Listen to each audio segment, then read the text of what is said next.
こんにちは、野菜の日チャンネルです。動画をご視聴いただきありがとうございます。今回はいつも使っている道具と材料をご紹介する動画です。よかったら最後までご覧になってください。それではご紹介していきます。まずいつも使っているのがこちらのタッパー、密封容器ですね。蓋付きです。サイズは15センチ ×20 センチ、そして高さが10センチです。で、ここに全部お水を入れるとだいたい3リットルぐらいが入ります。で、これはよく質問でどこに売ってるんですかって聞かれますが、これは100円ショップで買いました。蓋の方が時々傷んだりしやすいですけれども、でもこれで十分です。下の方はとても丈夫です。そして一回り大きな容器って言っている、いつも使っているのがこちらの容器が、これが4リットル入る容器で、これも100円ショップで買いました。同じような密封容器です。それからパンを混ぜる時のカードですけれども、これですね。これはいつも使っているのは貝印のスクレーパーとかコルヌとか言われているものです。とても弾力があって中心部分はすごく硬いですが、先端に行くほど柔らかくしなるようになっています。生地やバターを、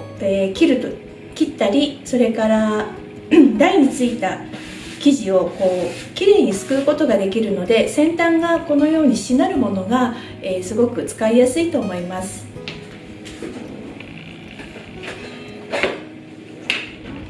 こんな金属のスケッパーとか、それから硬い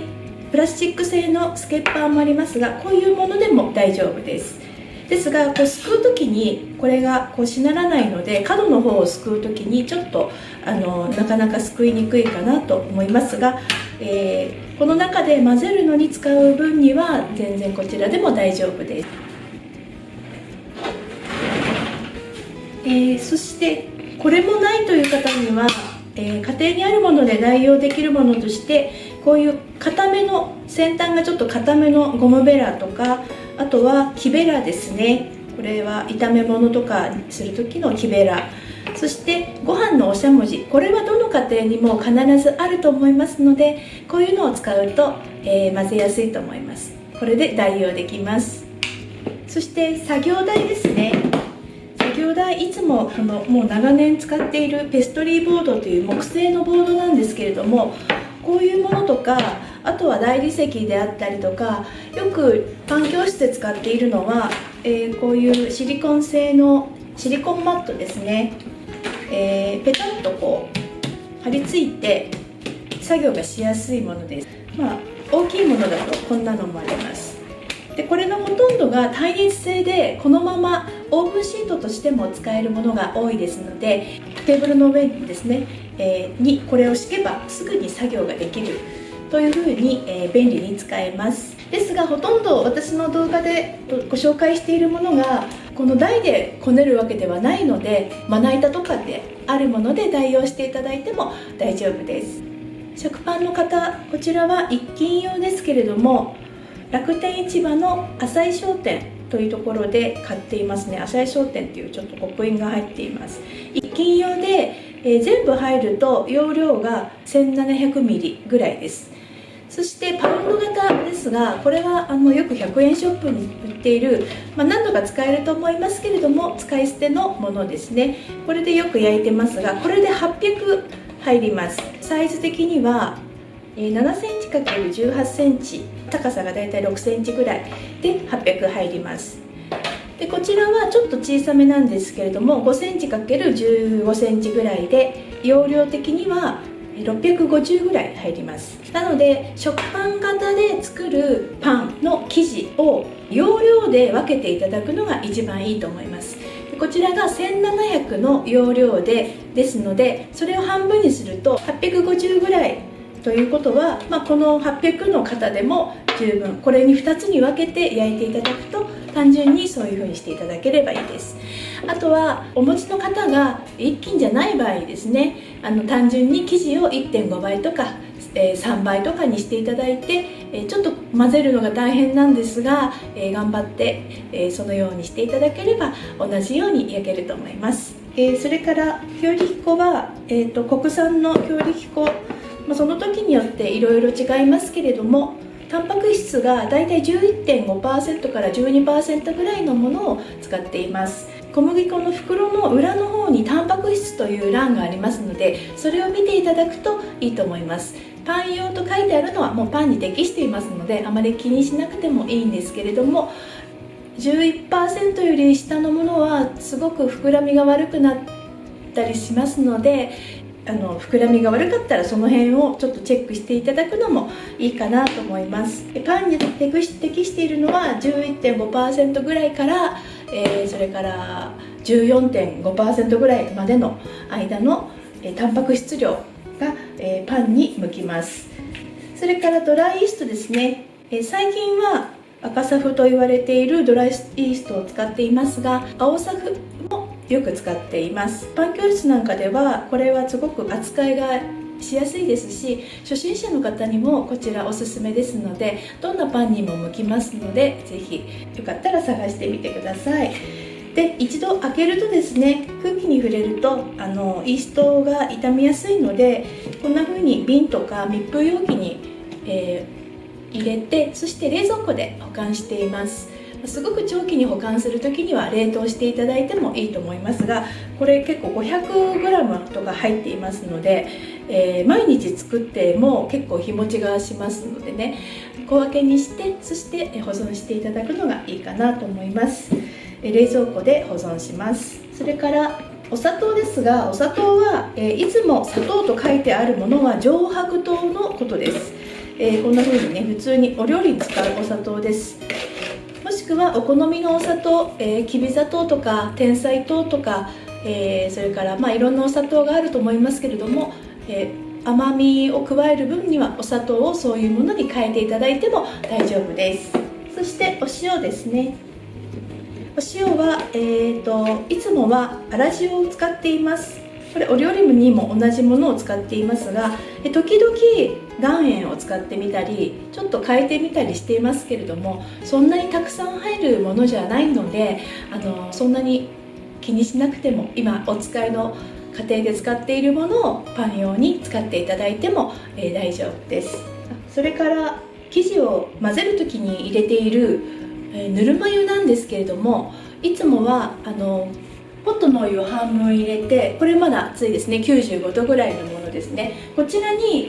浄水器のお水を半分足して入れると、だいたい40度ぐらいになります。指を入れて気持ちいいぐらいがだいたい35度から40度ぐらいの、温かいぬるま湯になりますので、それを、パンに入れています。そうすると、混ぜている間にパンの中の生地の温度がだいたい20度ぐらいを保つことができると発酵しやすくなります。ですので、パンに加える時のお風呂ぐらいのお湯ですね、お風呂に入る時の温度ぐらいが適しています。パンの酵母も、人間と同じ温度が非常に過ごしやすくて成長しやすいというふうに覚えてください。なので、混ぜた時の生地が非常に冷たくなっていたりすると発酵が進みにくくなりますので、先ほどもご紹介したような、この一回り大きな容器にお湯を入れて、だいたい60度ぐらいを入れてくださいと言っているのは、ここの容器に入れた途端にこの温度が20度ぐらい下がりますので、ちょうど40度ぐらいの温度になって、そして、この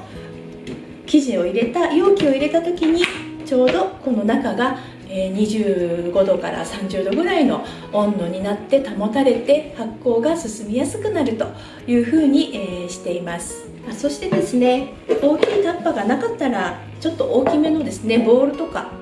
お鍋とかそういうものでもこねられます。これはですね、実は大型犬の餌用のボウルなんですけれども、結構ですね分厚くてしっかりしているので、パン教室のこの混ぜるように使っています。で、この中で混ぜたりこねたりして、そのままお湯を入れたボウルを当てて、でいつものですねシャワーキャップをふわっとかぶせて、そして発酵をさせるようにしています。なので似たようなこの環境を作っていただければ、どんなものでもお家にあるものを工夫して使っていただけると思いますので、ぜひ探してみてください。はい、今回はいつも使っている道具と材料のご紹介をさせていただきました。このチャンネルでは初めての方でも失敗なく美味しくパンが作れるように、こちらの容器の中で混ぜたりこねたりする生地をご紹介しています。各家庭によって広いキッチンもあれば、狭い A4 の紙1枚の作業スペースしかない、そんなキッチンもあると思います。どんなに環境が違ってもこの容器の中で混ぜたり生地作りができれば、そんなに広いところはいらないですし、どんな環境でも作っていただけると思います。もちろんこの箱の中だけでは限界がありますし、パン作りを本格的にやられている方から見たら邪道だと言われてしまうと思います。でも一度騙されたと思ってやってみてほしいんです。そしてうまくいったらきっと次もやってみようと思いますんで、それが続いていくとどんどんうまくなっていきます。このチャンネルを見た方に今までもし失敗した方がいらっしゃったら、もう挫折してほしくないし失敗もしてほしくない、そんな気持ちで動画を作っています。初めて作った方でもうまくいって美味しくできて、周りの人も喜んでくれて、パン作りってすごくいいと思うんですよね。動画に毎回たくさんのコメントをいただいてありがとうございます。作った感想や質問をいただくことがとても嬉しいです。毎回すぐにはお返しできないことが多いですが、とても励みになっていますし、そして勉強になっています。いつも日本中のどこかで見ていただいて作ってくださって、そしてそれが役に立っているっていうことがとても嬉しいです。最近は海外にお住まいの方にも見ていただけているようで、翻訳がうまくできてなくて申し訳ないと思っています。でも世界中がパン作りでつながっているような気がしてとても嬉しいです。